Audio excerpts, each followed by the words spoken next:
Hard work will set you free. It's one of the most promised things in capitalism. Just keep your head down, just work hard, and eventually you'll make it out of here. With no plan, with no structure, just keep on working this job, and eventually, that promise is never true.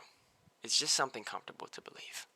If hard work determines success, then the people that work the hardest hours and the longest hours would be the most successful ones. Today we're going to be talking about capitalism and 3 uncomfortable truths that people are taught to not question. That capitalism doesn't truly reward hard work the way we're told it does, that it kills creativity, and that more often than not, it rewards exploitation more than the honest, good, hardworking man. Hard work versus outcome. We're told success is simple.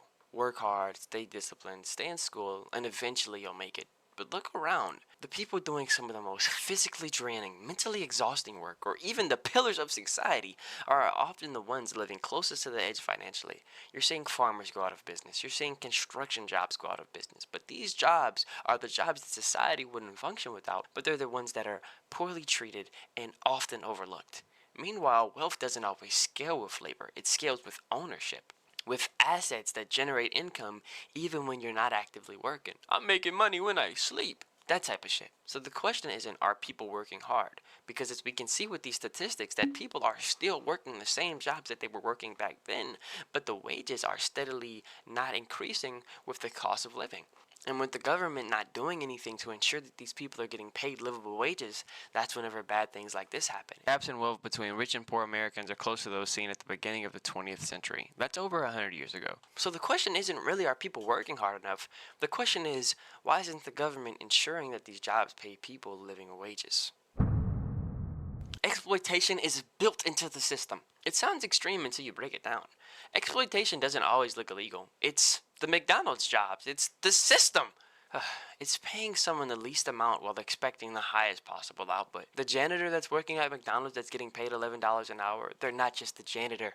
Alright, whenever it's fast, they have to cook the food and they stop scrubbing the toilets and they get to washing the dishes. It's not fair for the amount of money that they get paid. It looks like wages staying flat while productivity rises for decades, while businesses keep growing and keep booming, but the wages never change. And the most powerful part, a lot of the time, it doesn't even feel like exploitation from the inside. It just feels like, well, that's how work is. No, that's just how capitalism is, and there are better systems out there.